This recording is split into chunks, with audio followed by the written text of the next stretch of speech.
Hello दोस्तों, कैसे हो आप सभी का स्वागत है फिर से एक बार हमारे अपने यूट्यूब चैनल पे। आई होप कि आप सभी बढ़िया हैं। 2026 में आपका जो प्रिपरेशन है बैंकिंग एग्जाम्स के लिए वो बहुत बढ़िया चल रहा है। जो बच्चे लास्ट ईयर से प्रिपरेशन कर रहे हैं या उससे लास्ट ईयर से, उनके लिए भी ये वीडियो इंपॉर्टेंट है। जो बच्चे नए हैं उनके लिए भी बहुत ज्यादा इंपॉर्टेंट है।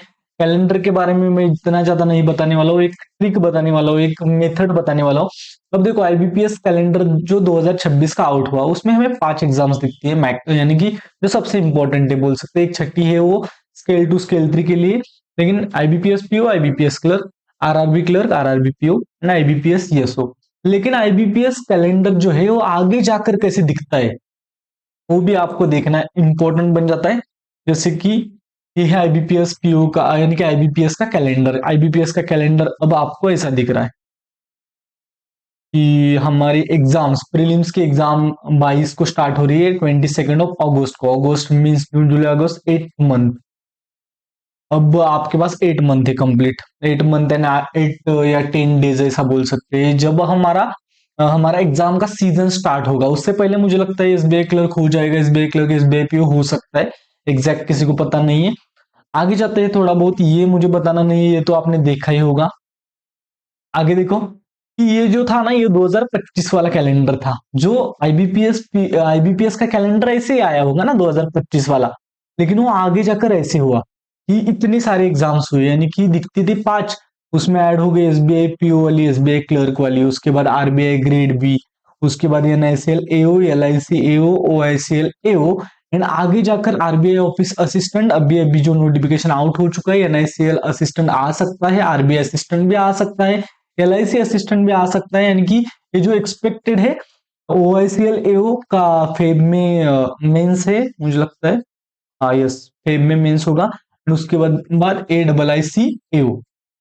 अब आप देखोगे इतने सारे एग्जाम्स हैं, यानी कि आपका जो लास्ट के 6 मंथ होते हैं वो कंप्लीट जंबल होता है, कंप्लीट जंबल। एक का प्रीलिम्स होगा, दूसरे का मेंस होगा। अब आप देखोगे कि यहाँ देखो एसबीआई पीओ सितंबर 2025 में उसका मेंस था। यहाँ देखोगे कि सितंबर में एसबीआई क्लर्क का प्रीलिम्स था। यहाँ देखोगे अगस्त में स्टार्ट हुआ। अब देखो अगस्त में दूसरा कौन सा है, क्या एग्जाम नहीं है। अक्टूबर 12 में इसका मेंस था आईबीपीएस पीओ का। अक्टूबर 4, 5 और 11 जो है वहां आईबीपीएस क्लर्क का प्रीलिम्स था। नवंबर में एक एग्जाम का मेंस, नवंबर में दूसरे एग्जाम का मेंस, नवंबर में तीसरे एग्जाम का मेंस, नवंबर में एक एग्जाम का प्रीलिम्स। यानी कि आप देखोगे कि prelims mains, prelims mains, prelims mains. आपको समझ में नहीं आएगा कि कैसे प्रिपरेशन करना है, किस एग्जाम को टैकल करना है, क्या क्या करना है। आपको दिखती है अब 4, 5 एग्जाम, लेकिन आगे जाकर इतनी बढ़ जाते हैं। हम फॉर्म फिल करते हैं, एग्जाम हो जाते हैं, वापस आते हैं, लेकिन सिलेक्शन नहीं हो पाता। इसलिए एक पैटर्न में पढ़ना बहुत इंपॉर्टेंट बन जाता है। आगे बढ़ते हैं। वन मेथड, एक मेथड के बारे में डिस्कशन करने वाला हूँ। यहाँ ना कोई कंप्लीट स्ट्रेटजी होगी। अगर आपको लगता है कि मुझसे आपको एक कंप्लीट स्ट्रेटजी चाहिए तो आप बता देना। सब्जेक्ट वाइज चाहिए तो भी कमेंट बॉक्स में कमेंट करना, मैं आपको बता दूंगा। एंड अगर आपको मुझसे कनेक्ट होना है तो आप मेरा टेलीग्राम ग्रुप ज्वाइन कर सकते हो, जिसका लिंक आपको इस वीडियो के डिस्क्रिप्शन में मिल जाएगा। अब देखो, हम YouTube पर आते हैं, YouTube पर डिफरेंट डिफरेंट वीडियोस देखते हैं, अलग अलग टीचर आके बताते हैं। जो कि फेमस है टीचर, वो बता दे कि प्री एंड मेंस का प्रिपरेशन साथ साथ करना चाहिए। दूसरा पॉइंट, जीए का प्रिपरेशन डे 1 से करना चाहिए। अब ये दो पॉइंट को आप खुद के दिमाग से सोचना है। प्री एंड मेंस का प्रिपरेशन, अब देखो ये दिखते टाइम दो ही पॉइंट दिखते हैं, लेकिन आपका बहुत टाइम खाते हैं, बहुत यानी कि बहुत टाइम खाते हैं। आगे जाते हैं। यहाँ एक क्वेश्चन है, how many of you spend 3 hours daily on current affairs from day 1 at haven't cleared single prelims in 2 years। अब देखो 2 साल का छोड़ो, लास्ट ईयर ऐसे कितने बच्चे रहे होंगे जिन्होंने जीए का प्रिपरेशन 1 साल तक किया, डेली 3-3 घंटे लगाकर किया, लेकिन उनका एक भी प्रीलिम्स क्लियर नहीं हुआ। मैं गारंटी के साथ बोल सकता हूँ कि बहुत सारे बच्चे ऐसे हो सकते हैं। अब देखो जीए स्ट्रांग है, जीए को आपने स्ट्रांग कर लिया, लेकिन प्रीलिम्स आप फेल हो रहे हो। इसका मतलब क्या, आप मेंस में जाते ही नहीं हो। टॉप ड्रीमिंग ऑफ मेंस, इसका मतलब क्या है, वही कि आपकी प्रीलिम्स क्लियर होने के बाद ही आप मेंस में जाने वाले हो। अब देखो यहाँ सिंपल बात समझो, बेसिक के बाद ही एडवांस आता है, प्री के बाद ही मेंस आता है। बेसिक के बाद ही एडवांस आता है, प्री के बाद ही मेंस आता है। इस बात को थोड़ा बहुत समझते हैं हम कि आप खुद को एक क्वेश्चन पूछो कि आपको एक टीचर बोल रहा है कि प्री एंड मेंस का प्रिपरेशन साथ साथ करो। आप कैसे प्री एंड मेंस का प्रिपरेशन साथ साथ कर सकते हो वो बताओ। जिसका बेसिक क्लियर नहीं है वो एडवांस कैसे करेगा। जिसका बेसिक जिसको सिंपल पजल आते नहीं है उनको मेंस लेवल पजल कैसे करेगा।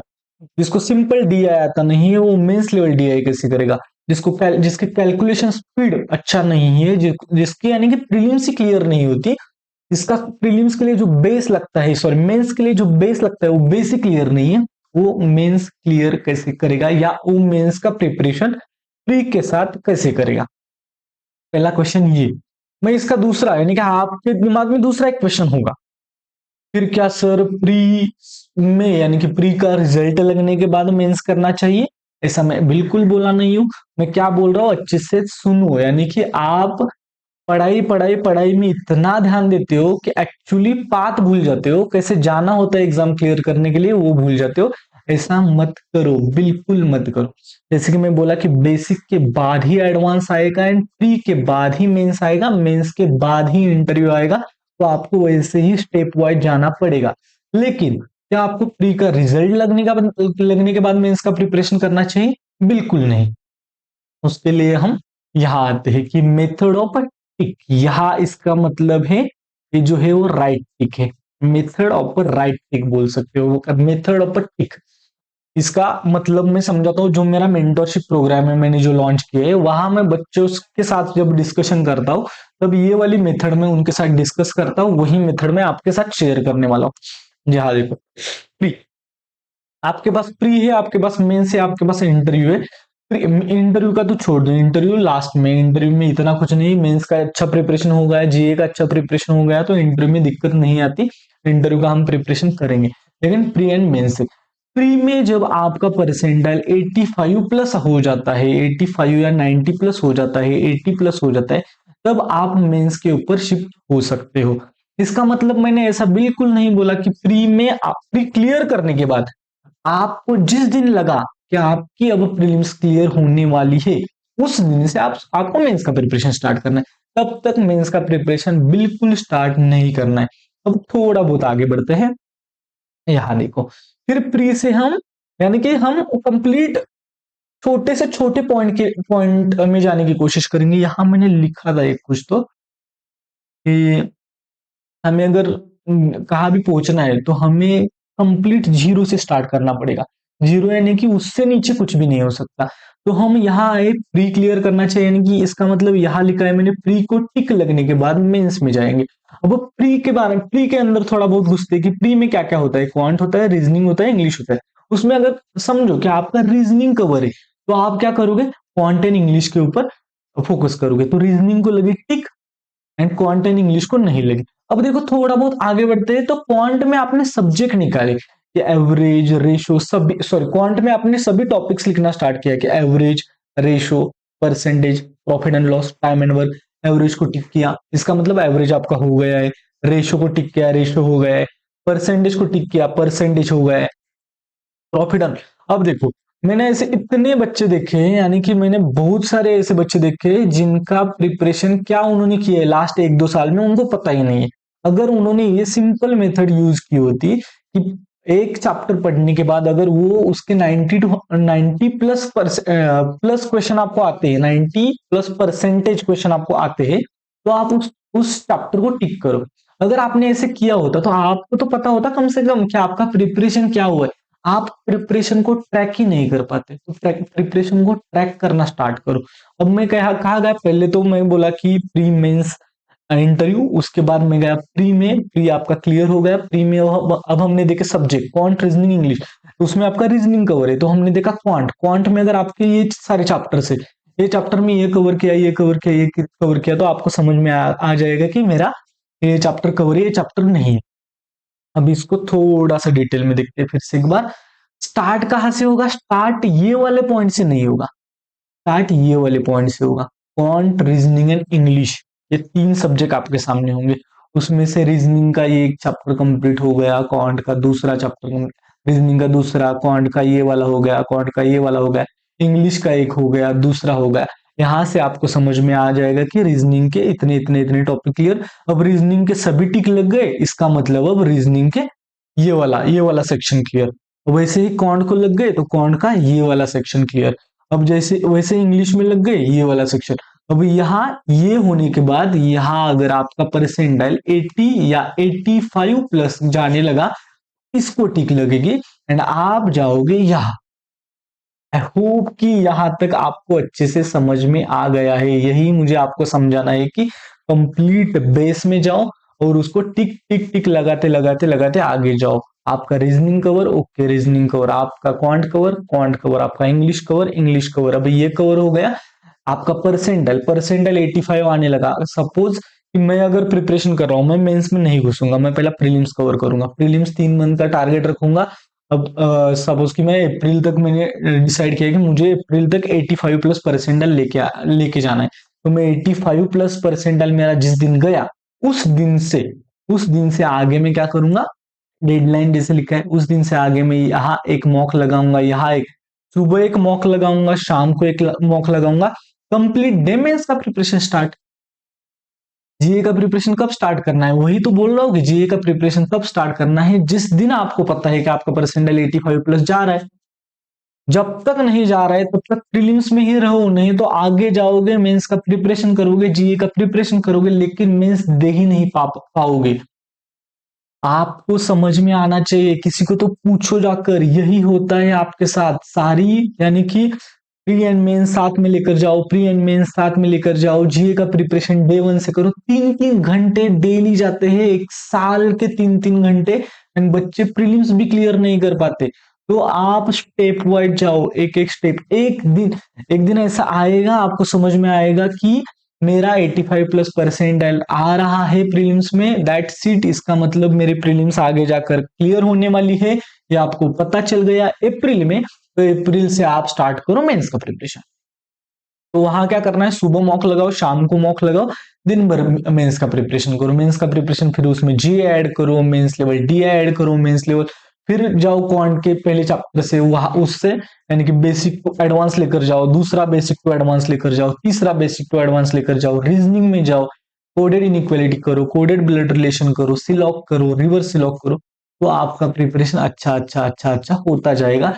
एंड आपको, आपके सामने जब एग्जाम्स आएगी तब आपको पता होगा कि मेरा प्रीलिम्स क्लियर होने वाला है। नहीं तो क्या होगा, प्रीलिम्स आएगा, आईबीपीएस क्लर्क के प्रीलिम्स के लिए 20 दिन बाकी है, तो आप 20 दिन सारा प्रिपरेशन छोड़कर प्रीलिम्स के पीछे। उसके बाद मेंस आएगा, मेंस के पीछे, उसके बाद बीच में प्रीलिम्स आएगा, प्रीलिम्स के पीछे, उसके बाद मेंस प्रीलिम्स, मेंस प्रीलिम्स। आपको समझ नहीं आएगा, सिंपल है।